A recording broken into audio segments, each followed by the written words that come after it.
Welcome to Warzone Wonders, Intriguing Military Facts. I'm your host, Skylar, and this is the Skylar Spectrum.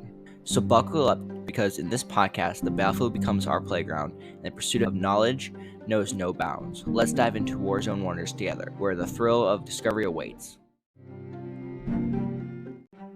In today's episode, we will be discussing vehicle armor, the way it is equipped, and how it is created, and what it is used for. For our first type of armor, we're going to talk about the classic rolled homogeneous steel armor. It is one of the first type of armors used on tanks and vehicles during World War II, before and after World War II, or less so after. It is normally made of single composite of hot-rolled sheets of steel that are usually hot-rolled to improve its layer and density. It used to be the most common type of armor, mostly consisting of cast steel, a lot of times welded or riveted on, although riveting later on in wars were obviously taken out because the rivets would become loose, or bolts. It was also known as just casting certain types of things, such as tank turrets and armors. However, later on, this became less and less prevalent. Now on to the next. After World War II, steel armor became less and less used, mostly because it was heavy, but also because it was less effective against certain rounds that came after World War II, such as heat rounds, high explosive anti-tank rounds, and mostly high explosive anti-tank rounds.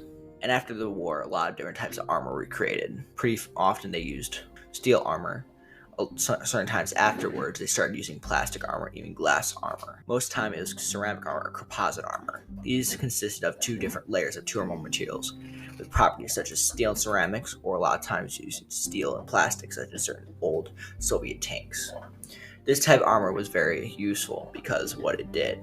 It basically, a lot of times, it used certain types of plastics or ceramics to basically destroy the shells incoming kinetic penetration. It also used it as sort of bounce back service. A lot of times it was also used specifically for more heat rounds than anything else. Heat rounds had a harder time punching through it, since the ceramics and the steel would be cut through pretty easily, but the ceramics would have a lot harder time being cut through, thanks to their little bit less density, but more because they would chop up and block it. Mods are still used to this day, many different tanks mostly.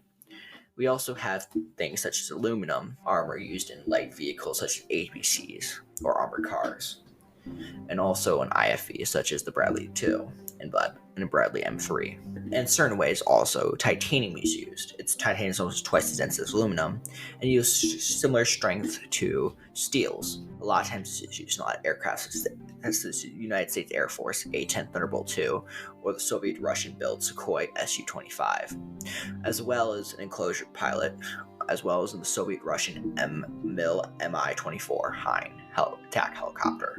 Now, iron was also used, but this was mostly used on warships known as ironclads.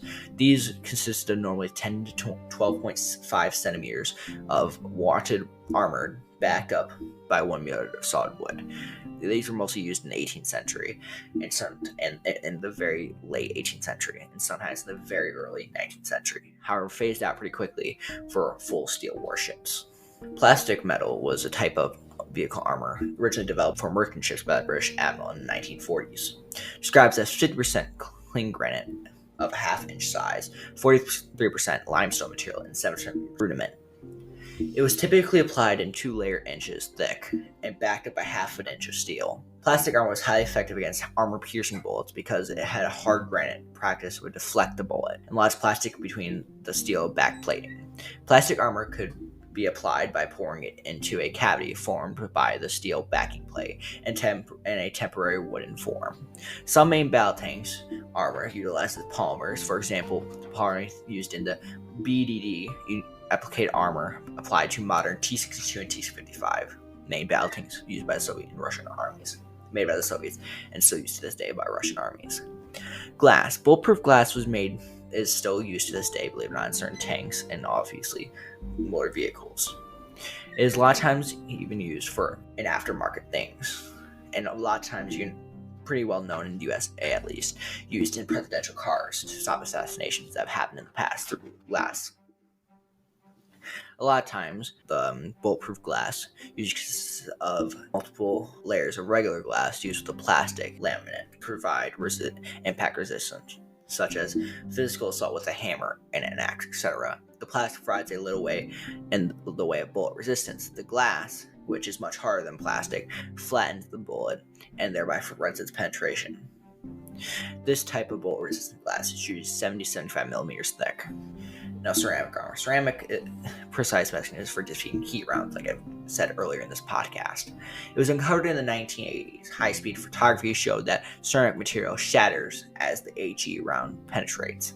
The highly kinetic fragments from destroying the geometry of the metal jet generated by the hollow charge, also known as HEA heat shells, also known as high explosive anti-tank shells. And they greatly diminishing the penetration. Ceramic layers were also used in composite armors, as I've said before. The high hardness of some ceramic materials, such as disruptor, the shatters and spread kinetic energy projectiles. As stated before, composite armor is still used to this day, mostly in tanks, but also in some lighter vehicles as well. It seems like it'd be, seems lighter than the less armor. It's actually more effective against heat rounds. The drawback of being less effective against kinetic energy penetrators, which is usually why steel is also still used instead of just all composite armor. Soviet main battle tanks, the C-64, actually is one of the first tanks to use composite armor. One of the first main battle tanks. T-64 front cheeks were originally filled with aluminum, and then ceramic balls, and then aluminum, while some C-72s featured a glass filter called Keverts. The tank glasses was often sandwiched of steel and some lower density filter, either tuxa, a fiberglass and reinforced polymer, or ceramic plates. Later T-80 and T-72 turrets contain NERA elements, similar to those discussed above. Explosive reactive armor is what we're talking about, is NERA, not explosive reactive armor, sorry. Ships. Many ships use different types of armor, of course, and a lot of times it was called belt armor. Basically, it was known as layers of armor. These were mainly used on warships, typically on battleship, battle cruisers, and even some aircraft carriers, early aircraft carriers, of course. Basically, it covers the waterline of the ship without the hull completely submerging the hull. And so, since most torpedoes back in those days would actually fly on the surface, unless your American torpedo, which absolutely sucked back then, they flew on the surface and didn't go very deep at all. But the problem with that, of course, is that a lot of the armor is protected by the surface, not by the bottom. And so, when struck by a shell or torpedo, the belt armor was designed to prevent penetration by either being too thick for the warhead to penetrate, or sloped at a degree where it would be deflected, either projectile. Often, the main belt of the armor was supplementary, with a torpedo bulkhead spaced several meters behind the main belt. Basically, torpedo bulkhead was basically a type of bulkhead. If you know what that is, it's a type of basically really heavy door that's able to be completely watertight. They're used in a lot of ships today just in case something floods and they can stop it. Aircraft armor plating is not very common on aircraft, mainly because of, first off, it's very heavy, so it's hard for it to be removed when it's so heavy. And most times it's only used on vital parts of the aircraft, such as ejection seats for the pilot's engines and certain parts. This is one area where titanium is used extensively as armor plating. It's expensive, but like we said before, it's twice as dense as aluminum, and it can be very thin, but just be as good as steel. For example, the American A-10 Thunderbolt II and the Soviet Sukhoi Su-25, as we said before, uses the titanium, as well as the Mi-24 Hind ground attack helicopter they send a titanium enclosure known as the bathtub for its shape. Think of it as almost a giant tub, basically using plates, though, of titanium. Super heavy duty, and a lot of times you stop up to, I think it was a 23 millimeter round, last time I've seen it. Now, armored fighting vehicles, or AFVs, are mostly heavily armored vehicles today. Our main battle tanks, which are spearhead of ground forces, designed to withstand anti-tank guided missiles, kinetic energy prayers, high explosive anti-tank war weapons, which are high explosive anti-tank rounds, NBC threats, and in some tanks strategy, NBC, Merkava, were designed in a way that each tank component functions and added backup armor to protect the crew. So instead of having more commonly the engines placed in the back of the tank instead of originally Merkava, it's actually placed in the front, which also makes it very good for an IFV needed. It can also carry soldiers. Now, layout of tank is highly needed. Same with any other vehicle and armor, especially. For the most efficiency, heavy armor is usually placed in the front. Mostly on armored fighting vehicles and tanks, the most heavy armor is actually placed in the front of the tank because they're the spearhead of ground force. So their front is going to hit the most, not their sides or their rear, their front. Normally, the sides after that are usually pretty heavily protected as well. The rear on most tanks is actually the only weak spot on most tanks because, of course, as we said before, main battle tanks aren't, their tails are not meant to be left to the wind. There's mostly a lot of things over. Now, sloping armor can both increase the protection, but also same with angling armor. But the problem with those is that it also creates less space for the angling and curving can do that. Now this can also be used as angling, setting as what we call V-hull design, which are if you've ever seen a tank or a vehicle with a bottom of the hull where it has like a V shape. It's meant to deflect landmines and provide close effects or IEDs, increasing crew survivability. So a lot of native tanks, especially, and more known as new strikers, they have a W shape, which is basically just a double V-hull.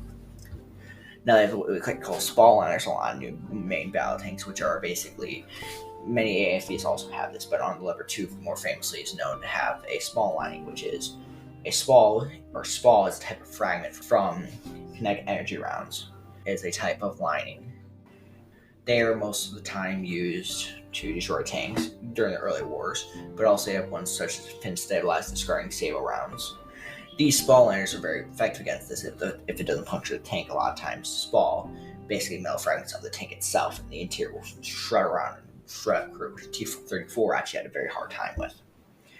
And in fact, during the spall liners, very simple. They basically had fabric, most of the time Kevlar, basically surrounding the whole interior of the tank to stop any type of spalling right before it even starts. Applique armor is add-on armor. It's just extra plates mounted to a hull or AFVs. We're kind of mostly seen on things such as the Humvee. A lot of times during Iraq and Afghanistan, they were using the Humvee to up armor the Humvees. Now, improvised armor can go back to World War II. Those are a lot of times were used to put spare tracks, for example. Sometimes in Shermans they had sandbags or lapped cages made of grinders.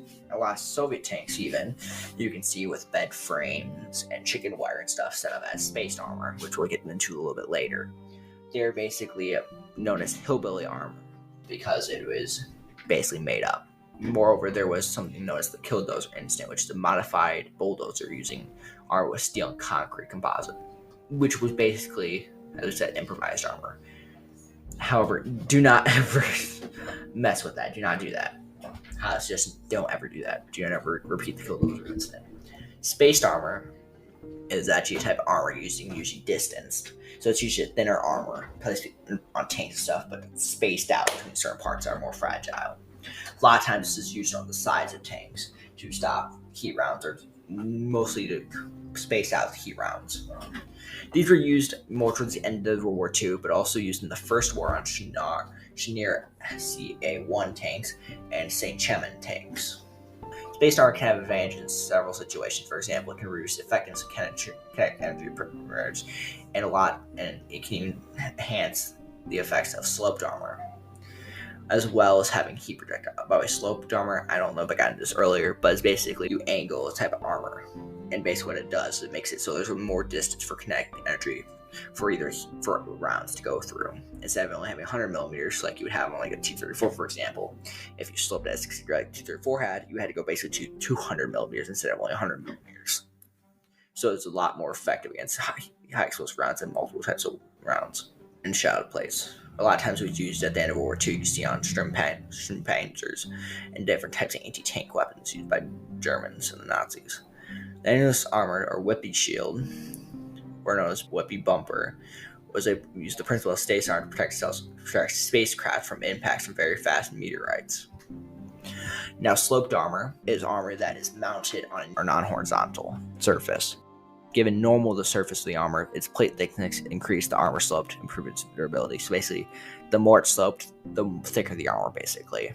Instead of having to make thicker armor, you just slope it a bunch. However, of course, like I said before, this has the problem of having less volume and also uses more material as well, though.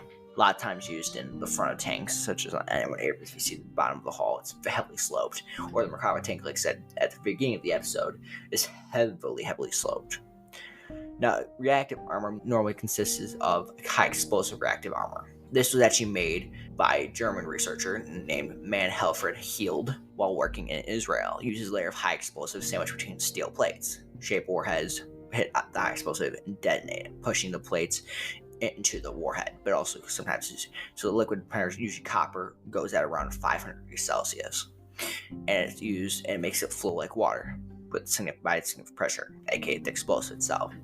Now, traditional light ERA is less effective as connected and it penetrates. Heavy reactive armor, however, offers better protection, mostly because traditional light armor is very light, as it said, so it doesn't have very much explosive in it, so it doesn't have as much of a punch as heavy armor. That's used more in tanks.